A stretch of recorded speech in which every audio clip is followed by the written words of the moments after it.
Dito nga pala ng Check Aon this out. 69. Magkakayawan kayo para sa mga MC natin ngayon, ano?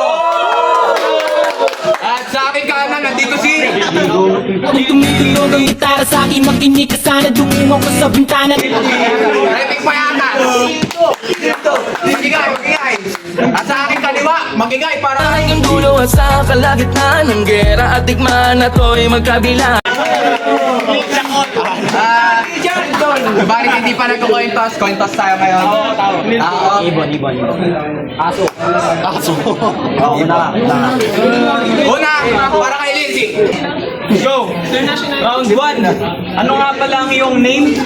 Eman. Eman, aka Dakilang Maoy.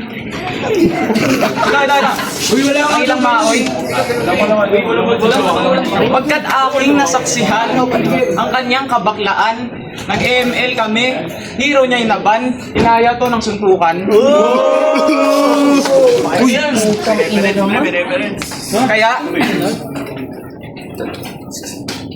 Kaya, tanggunan.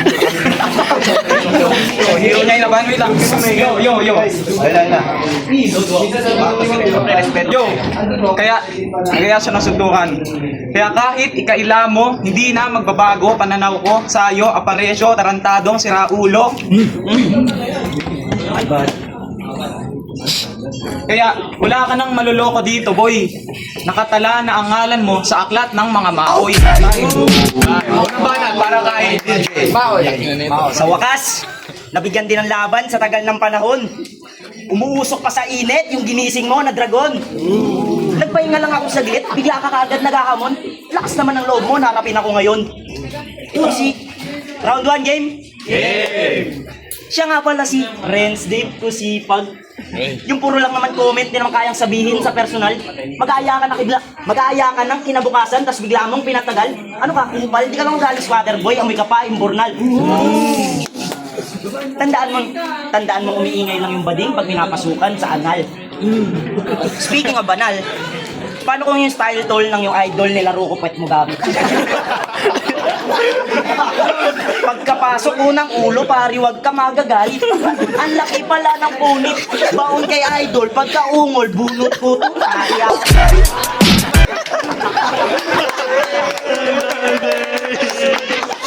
Flip-top, ano na?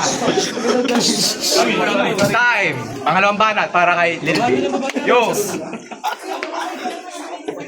Yo, second round. Ako ay maghuhukay pagkat sa boto ng hurado si Eman amoy patay. Baliktaran sa akin ipanlalaban, laman ng iyong kaisipan, pawang katangahan, puro kabaliwan. Uy Eman, ikay nasisiraan. Hoy, laban-labanan mo ang iyong pagiging maoy. Pagkat nagiging isa ka ng ganap na abnoy. Uy, kaya sa iyong libing, ako ay hihiling ng taimtim sa malimlim. Isusunod ko na yung tropa mong may itim.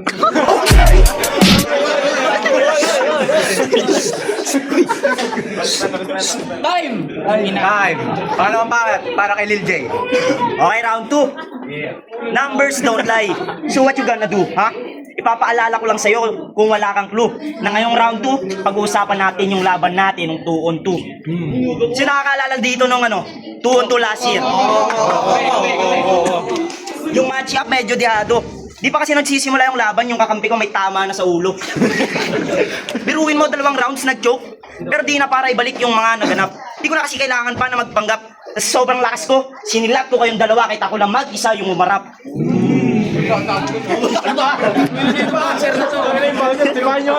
Ang yabang pa neto nun. Kesyo may chemistry daw sila. Pero parang nakakapagtaka. Na itong si Gago sa battle, laging napapahiya. Ano, nagigets nyo ba? Si Borlas lang naman kasi yung natututukan ng camera sa tandem nilang dalawa. Nakita mo ba? Magyayabang ka? Na solid mga bara mong dala? Puking ina mo, nakikispotlight ka lang naman sa liwanag ng iba?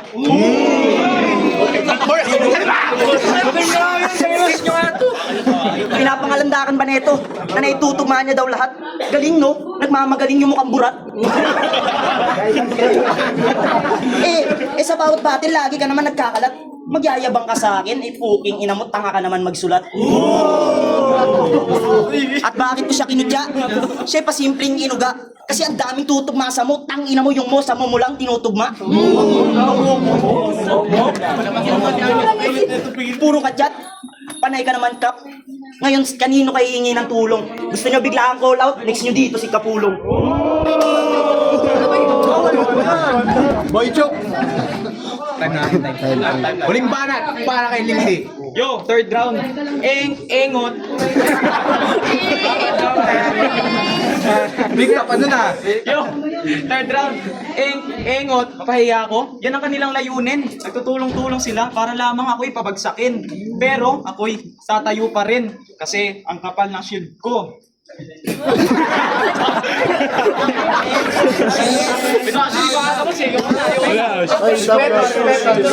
Take joke lang, take joke. Yo, sa kapal ng shield ko, hindi ito matitibag. Salamat sa iyo, Acha, si Tibay to ng iyong libag. Yo, gusto nyo ng punchline na Naruto? Gusto nyo? Yo!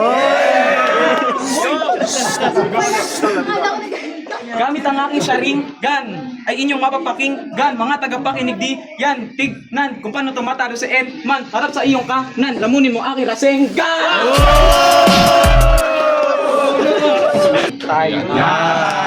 Huling banat para kay Lil J. Speaking of libag, bilib ako sa mga taong kagaya ni Kusipag. Yung akala mo papalag, tapos yung buntot nakabahag. Tapos pag inambahan mo ngayon, putang ina, wala naman palang bayag. Gagawa ko ng karumal-dumal na si Nario. Uuntog ko ulo mo para bang si Mario. Pero hindi pa rin matatapos ang gagawin ko na krimen. Kukuha ko ng ice pick at wala kitang tigil na sasaksakin. Tapos itong si Gago, bigla ko pang sasakalin. Kukuha ko ng ice pick at wala kitang tigil na sasaksakin. Itong si Gago, bigla ko pang sasakalin. Butas leg, bukas bibig. Patay to men. Itong si Kusipag, hahawakan ko sa kwelyo at aking ibabalibag.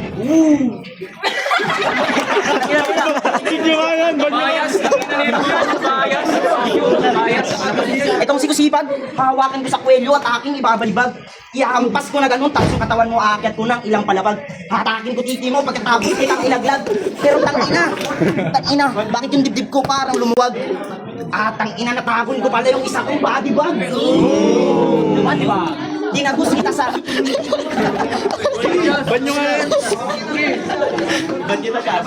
Tinagos kita sa hardcore, baliktaran. Tinagos kita sa hardcore, baliktaran, fake joke pati sa multi. Hindi ka ba nakakapag-isip na maigi? Kasi andito ka lang gago kasi mahilig ako mambuli. I own this motherfucking game, so don't be so lame. Wanna self-proclaim tapos yung performance mo, so shame. Tangina, gusto ko pa lang manalo. Nawala ako. Kaya kailangan ko na ata itong bagalan. Sana itong battle, magsilbi sa iyong palatandaan. Pwede kang magyabang sa akin, huwag ka lang masyadong mahangin. Si Eman lang kaharap mo at hindi yung tunay kong pangalan. Ang boto ng Urado, 3-0 para kay Lil J. Shoutout lang pala sa mga pamilya ko dyan, Rep in Temple Street. Shoutout din sa kalaban ko, preparado na dyan ngayon.